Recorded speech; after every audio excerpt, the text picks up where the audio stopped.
Allah Subhanahu wa ta'ala sangat memanjakan umat akhir zaman. Umat akhir zaman tentu umatnya Nabi akhir zaman. Siapakah Nabi akhir zaman? Nabi akhir zaman adalah Nabi kita Muhammad sallallahu alaihi wasallam. Setiap bulan Allah istimewakan. Kita tidak bicara Ramadan.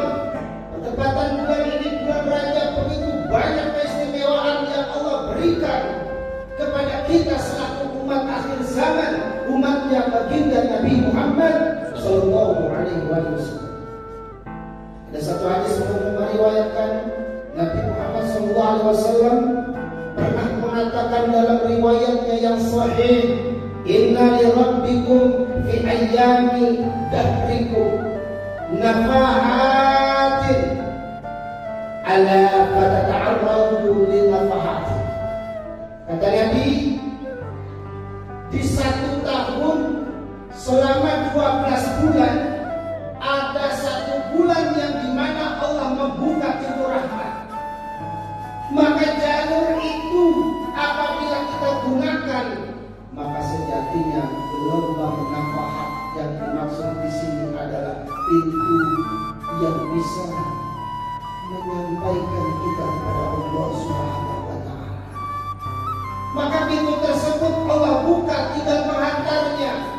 Bisa jadi dengan zikirnya kita rajin di tengah malam, bisa jadi dengan qiraatul Qur'annya, bisa jadi dengan ibadah lainnya, terutama adalah ibadah yang diwajibkan oleh Allah Subhanahu wa ta'ala.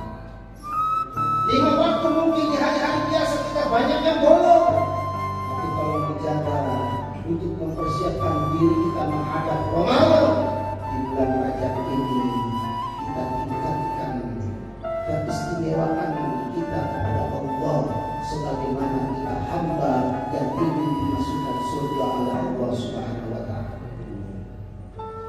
Setiap tahun ada nafahat, ada gelombang-gelombang yang kebetulan diisyaratkan itu adalah bulan Rajab. Banyak ulama mengisyaratkan bulan Rajab adalah syahrul maghfirah. Ada ulama yang mengibaratkan bulan Rajab adalah tempat az-zar'u bercocok tanam. Nanti setelah Rajab, Sya'ban, Az-Saqi, tempat kita menyiram di mana tanaman harus disiram. Tapi nanti Ramadan adalah tempat hasil kita berpanen.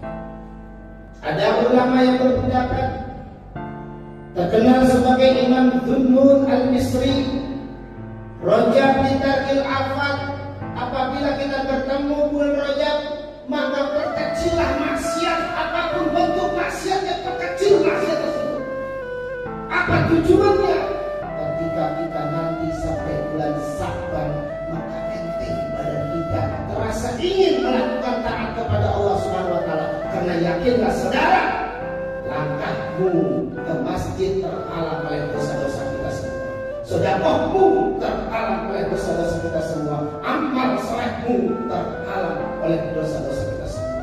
Maka beruntunglah bagi mereka yang gampang melangkahkan kakinya menuju masjid karena yakin bahwa mereka orang-orang yang tidak yakin dengan dosa.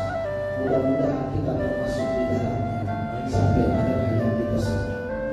Kemudian yang terakhir, bulan Ramadan disebut bi'intidharil karamat. Setelah kita melakukan, meninggalkan maksiat, lalu kita mengerjakan taat, siap-siap Allah angkat derajat kita. Karomah di sini bukan kita diberikan karomah lalu bisa terbang, lalu bisa mengobati orang, tapi karomah di sini pandangan Allah terhadap kita sangatlah khusus. Pandangan Allah terhadap kita sangatlah berbeda daripada hamba-hamba yang lain.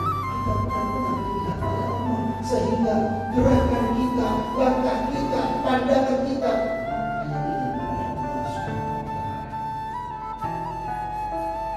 derajat bukan dilihat daripada perekonomiannya.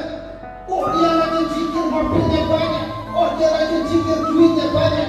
Itulah bukan yang dijanjikan oleh Allah. Kalau memang duit nomor 1 dalam dunia, maka yang paling kaya nomor 1 adalah Nabi kita Muhammad sallallahu alaihi wasallam. Karena kesuksesan seorang hamba tidak diukur dengan keduniawiannya, melainkan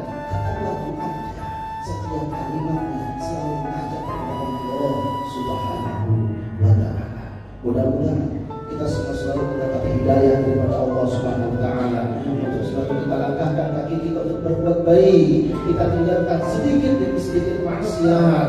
Mudah-mudahan Allah Subhanahu wa taala mencatat kita sebagai hamba yang bersungguh-sungguh menghadap Allah Subhanahu wa taala kapanpun waktunya.